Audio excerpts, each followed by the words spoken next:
बाबा साहब अंबेडकर जी से उस समय एक सवाल पूछा गया था। वहां के पत्रकार बाबा साहब अंबेडकर जी से मिले और बाबा साहब से पूछा कि बाबा साहब, आपने 1935 में घोषणा की कि मैं हिंदू परिवार में जन्म मेरा हुआ, ये मेरे हाथ में नहीं था, ये मेरे बस में नहीं था, लेकिन मैं हिंदू मरूंगा नहीं। ये 1935 में आपने घोषणा की और 1956 में आप बौद्ध धर्म को अपना रहे हो, तो इतना देर, इतनी अवधि अपने बौद्ध धर्म को अपनाने के लिए क्यों लगाई? ये सवाल उन पत्रकारों ने बाबा साहब से पूछा। बाबा साहब अंबेडकर जी ने जवाब दिया कि ये जो धम्म का काम है वो इतना आसान नहीं है। इस देश के लोगों को बौद्ध धर्म की ओर लेकर आना इतना आसान काम नहीं है। और आज मैं जब बाबा साहब अंबेडकर जी के विषय पर पीएचडी कर रहा हूं, तब बाबा साहब अंबेडकर जी ने इस देश के लोगों को किस तरह से बौद्ध धर्म के ऊपर, बौद्ध धर्म के मार्ग पर लेकर आए, ये संक्षिप्त में आप लोगों को बताना चाहता हूं। आज आप लोग यहाँ पर बौद्ध धर्म अपनाने के लिए आए हो। कुछ लोग ऑलरेडी बौद्ध होंगे, कोई लोग बाबा साहब को तो मानते हैं लेकिन बुद्धिज्म को नहीं मानते। तो बाबा साहब अंबेडकर जी ने हम लोगों को उनके जीवन का कंक्लूजन, संघर्ष बाबा साहब ने बुद्ध क्यों दिए? जबकि बाबा साहब अंबेडकर जी को धर्मांतर करने के लिए सिखों का बहुत बड़ा न्योता था। यहां तक कि बाबा साहब अंबेडकर जी की सोने के पालकी से यात्रा बाबा साहब अंबेडकर जी ने की भारत के सिखों ने निकाली थी कि बाबा साहब आप हमारा धर्म अपनाइए, हमारा धर्म अपनाइए। बाबा साहब को क्रिश्चियन धर्म मिशनरी ने बाबा साहब को आह्वान किया कि बाबा साहब आप क्रिश्चियन धर्म में आइए। बाबा साहब को इस्लाम धर्म के लोगों ने कहा कि बाबा साहब आप इस्लाम धर्म स्वीकारिए, लेकिन फिर भी बाबा साहब अंबेडकर जी ने सिख धर्म को, इस्लाम धर्म को, क्रिश्चियन धर्म को नहीं अपनाया। जो सोना देने को तैयार था, जो जमीन देने को तैयार था, जो पैसे देने के लिए तैयार थे, फिर भी बाबा साहब ने इन धर्मों को नहीं अपनाया। और बाबा साहब ने बौद्ध धर्म ही क्यों अपनाया? ये 15 अक्टूबर 1956 को बाबा साहब ने उसका जवाब दिया। ये जवाब देने से पहले बाबा साहब अंबेडकर जी हम लोगों को किस तरह से बौद्ध धर्म की ओर लेकर आए, ये थोड़ा आप लोगों को बताना चाहता हूं। मैं आयोजकों से पूछना चाहूंगा कि मेरे पास समय कितना है? कितना समय? 20 मिनट्स, टोटल 20 मिनट्स है। मैं 20 मिनट में अपनी बात पूरी करने की कोशिश करता हूं। जब बाबा साहब अंबेडकर जी भारत में अपनी उच्च शिक्षा पूरी करके आए, बाबा साहब अंबेडकर जी ने भारत की पूरी परिस्थिति को देखा और उस समय कई सारे चेंजेस, कई सारे घटनाएं भारत में घट रही थी। भारत को आजादी की मूवमेंट इस देश में शुरू हो रही थी और कई सारे चेंजेस, कानूनी चेंजेस इस देश में हो रहे थे। बाबा साहब अंबेडकर जी ने 1923 में देखा कि बोले कमीशन ने जितने भी पानी के तालाब है, पानी के कुएं हैं, वो सभी के लिए खुले किए हैं। कोई भी उन कुओं से पानी पी सकता है, उन तालाब से पानी पी सकता है। बाबा साहब ने देखा ये कानून बनने के बावजूद भी हमारे लोग वो पानी पीने से डर रहे हैं, वो पानी को हाथ लगाने से डर रहे हैं। और फिर बाबा साहब अंबेडकर जी ने 1923, 24, 25, 26 और मार्च महीने तक, 27 के मार्च महीने तक बाबा साहब अंबेडकर जी ने लोगों में जाकर उन लोगों में जागृति तैयार की। और 20 मार्च 1927 को बाबा साहब अंबेडकर जी सबको इकट्ठा करके, कम से कम 50,000 लोगों को इकट्ठा करके बाबा साहब महाड़ के चौदार तालाब पर लेकर गए। और जैसे ही बाबा साहब ने वो अपने हाथ में हथेली में पानी उठाया, बाकी के सारे लोगों ने बाबा साहब का अनुकरण किया और वो पानी बाबा साहब के पीछे पीछे उन्होंने उठाया और वो पानी पीने का काम किया। हम लोगों को ये बताया जाता है कि बाबा साहब अंबेडकर जी ने पानी पीने का आंदोलन किया, लेकिन वही बाबा साहब अंबेडकर अपने किताबों में लिखते हैं कि मैंने कोई पानी पीने का आंदोलन नहीं किया, हमारा संघर्ष पानी पीने का नहीं था। तो बाबा साहब का संघर्ष किस लिए था? बाबा साहब ने जो घोषणा महाड़ के चौदार तालाब से की, बाबा साहब ने कहा कि जागृति का अग्नि हमेशा जलाए रखना, इसे बुझने नहीं देना। बाबा साहब ने एक जागृति निर्माण की। क्या जागृति निर्माण की?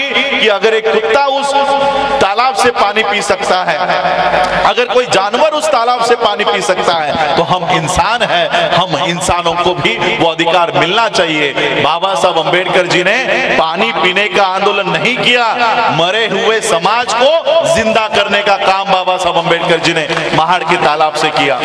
बाबा साहब अंबेडकर जी ने हम लोगों के दिलों में जागृति निर्माण की। जागृति निर्माण करने के बाद, क्योंकि उस समय हम हिंदू थे, तो हमारे लोगों का दूसरा आंदोलन शुरू हुआ कि अब हमें पानी पीने का अधिकार मिल गया है, हमें तालाब पर जाने का अधिकार मिल गया है, अब हमें मंदिर में जाने का भी अधिकार मिलना चाहिए। बाबा साहब ने कहा ठीक है, तुम्हें मंदिरों में जाना है। 2 मार्च 1930 को बाबा साहब अंबेडकर जी ने फिर से हजारों लोगों को इकट्ठा किया और महाराष्ट्र के नासिक जिले में कालाराम मंदिर के एंट्री का बाबा साहब अंबेडकर जी ने मूवमेंट खड़ा किया।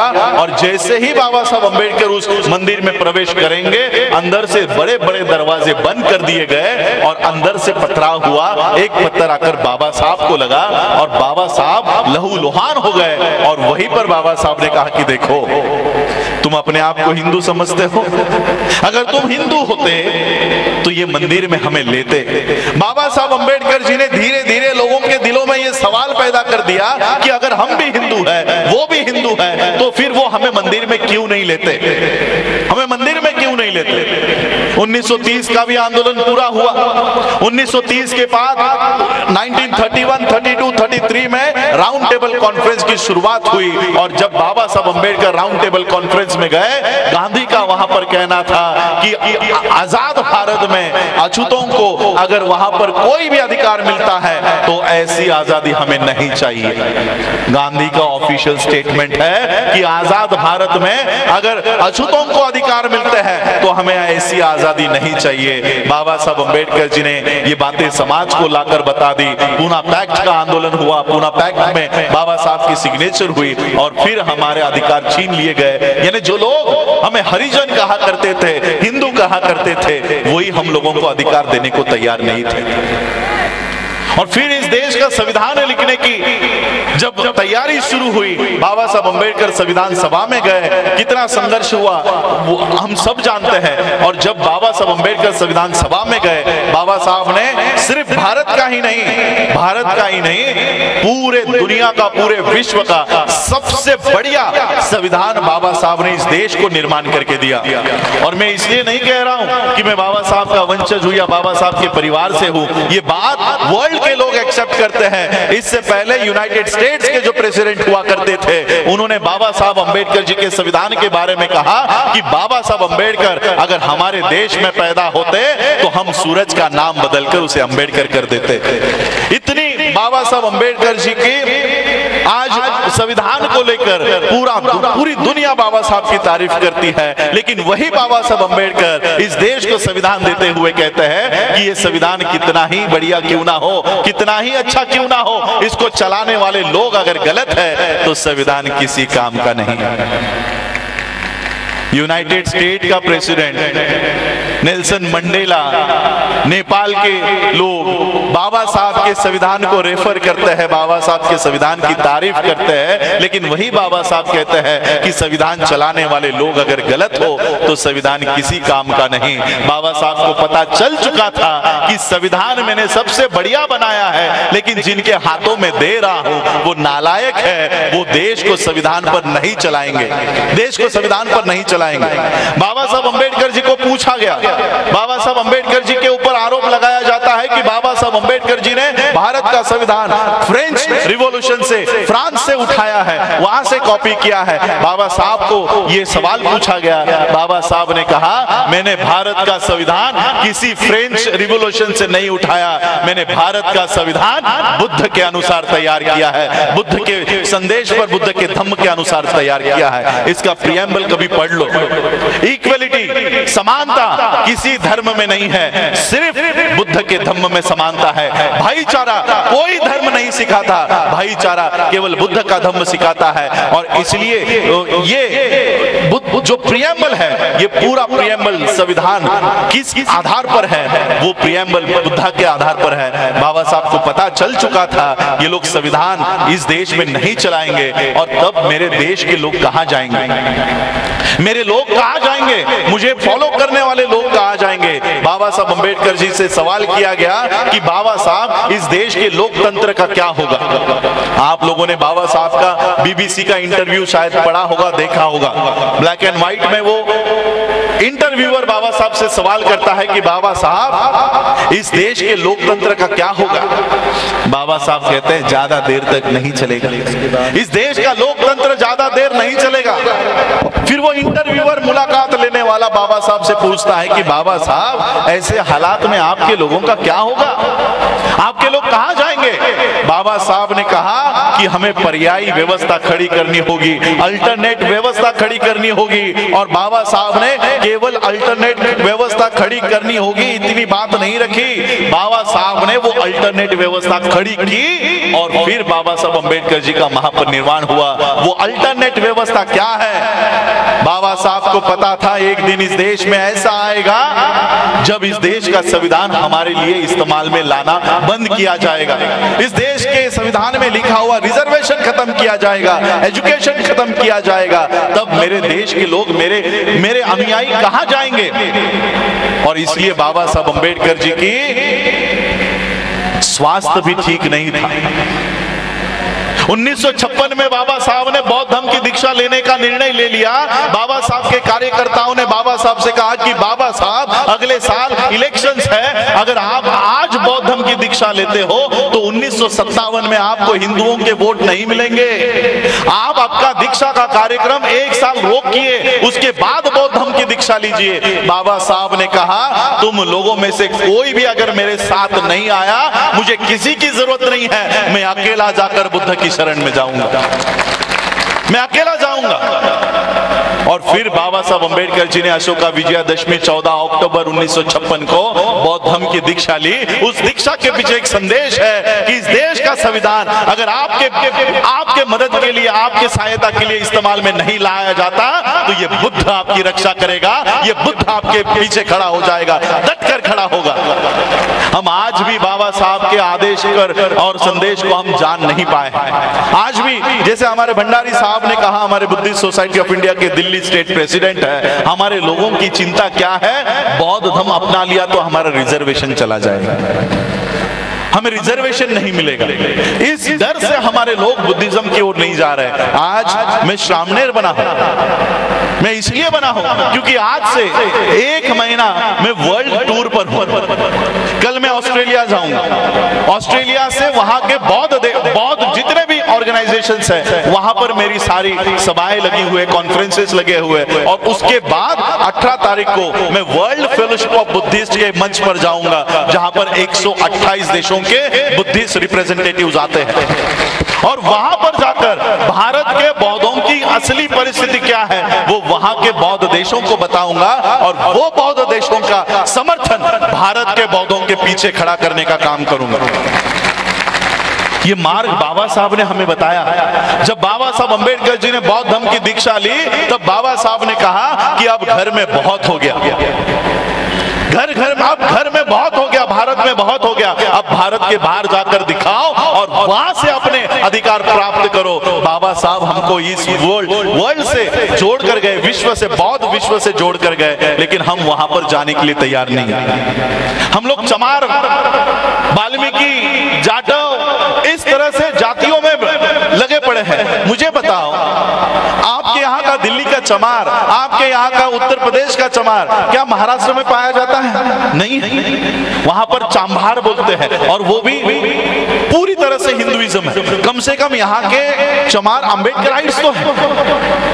क्या यहाँ का दिल्ली का वाल्मीकि महाराष्ट्र में, पंजाब में तो मिल जाएंगे, क्या वो आंध्र में मिलेंगे? क्या वो तमिलनाडु में मिलेंगे? नहीं। महार हो, चमार हो, वाल्मीकि हो, जाटव हो, इस टाइटल को लेकर अगर आप चलोगे, आप आपके स्टेट के बाहर भी जाने नहीं जाओगे, आपके स्टेट के बाहर भी, लेकिन बुद्धिस्ट आइडेंटिटी लेकर चलोगे, पूरा विश्व आपका स्वागत करने तैयार होगा कि मेरे भारत के बुद्ध के धरती से मेरे लोग आए हैं। मैं पहली बार 2018 में वर्ल्ड फेलोशिप ऑफ बुद्धिस्ट की कॉन्फ्रेंस में गया। जब वहां पर बीच की लंच की छुट्टी हुई तो श्रीलंका के एक मॉन्क, एक बुद्धिस्ट मेरे पास आए, एक बौद्ध भिक्खु मेरे पास आए और मुझे कहते हैं, this time India is very lucky, you got a Buddhist prime minister. इस बार भारत को एक बौद्ध प्रधानमंत्री मिला है। मैंने उनको पूछा, आपको किसने कहा कि हमारा प्रधानमंत्री बौद्ध है? वो कहते हैं, वो हमारे देश में आते हैं तो बुद्धा की मूर्तियां लेकर आते हैं, बुद्ध विहार में जाते हैं, क्या वो बौद्ध नहीं है? आज विश्व में इस देश के प्रधानमंत्री की आइडेंटिटी, इस देश के प्रधानमंत्री की पहचान बुद्धिस्ट है। जहां से बाबा साहब अंबेडकर जी ने बौद्ध धर्म की दीक्षा आज के दिन ली, वहां पर हमको पैर रखने की अनुमति नहीं है, लेकिन वहां से नरेंद्र मोदी स्पीच करेगा, वहां से नितिन गडकरी स्पीच कर रहा है, वहां से देवेंद्र फडणवीस महाराष्ट्र का पेशवा ब्राह्मण वहां से स्पीच करेगा और वर्ल्ड को क्या बताएगा कि हम ही अंबेडकराइट बुद्धिस्ट, हम ही बुद्धिस्ट हैं। इस तरह का घुसपैठ आज इस धम्म में चल रहा है, इस तरह की घुसपैठ चल रही है। क्यों? क्योंकि जिनका वो धम्म है वो उस धम्म की ओर देख नहीं रहे हैं और इन लोग, ये जो लोग हैं, इनका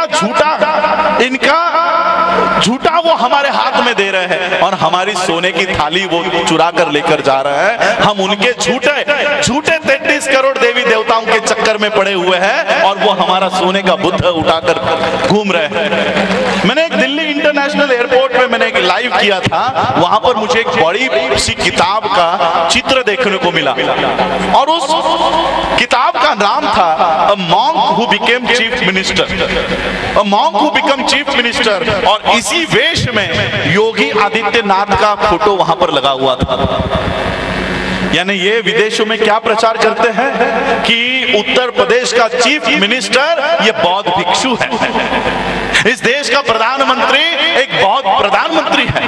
इस तरह का प्रचार कर करके वो सारे बाबा साहब ने आपको दिए हुए अधिकार वो चुरा कर लेकर जा रहे हैं और आपको महार, चमार, वाल्मीकि, जाठव और गडियारा, पता नहीं किस किस नामों से वो आपको संबोध रहे हैं। और इसलिए हम लोगों को बाबा साहब अंबेडकर जी ने जो बौद्ध धर्म के मार्ग पर हम लोगों को चलना सिखाया है, उसके ऊपर जाना हम लोगों को चलना, उसके ऊपर जाना सीखना चाहिए। बाबा साहब अंबेडकर जी ने हम लोगों को उस समय कहा था कि ये रिजर्वेशन के लिए अगर आप लोग बौद्ध धर्म की ओर आने से बच रहे हो, बाबा साहब अंबेडकर जी ने कहा कि ये रिजर्वेशन मैंने ही आप लोगों को दिया है, मैंने ही आप लोगों को दिया है और ये मत समझो कि बौद्ध होने के बाद आपके अधिकार चले जाएंगे। बाबा साहब ने कहा आप बौद्ध बिंदास बौद्ध बन जाओ, आपके सारे अधिकार मेरे कोर्ट के खिस्से में सुरक्षित है। बाबा साहब ने हमारा वो प्रावधान कर रखा है। हम लोगों को ये सरकार, ये व्यवस्था ये डरा कर धमका कर रखी है कि अगर आपने हिंदू धर्म का त्याग किया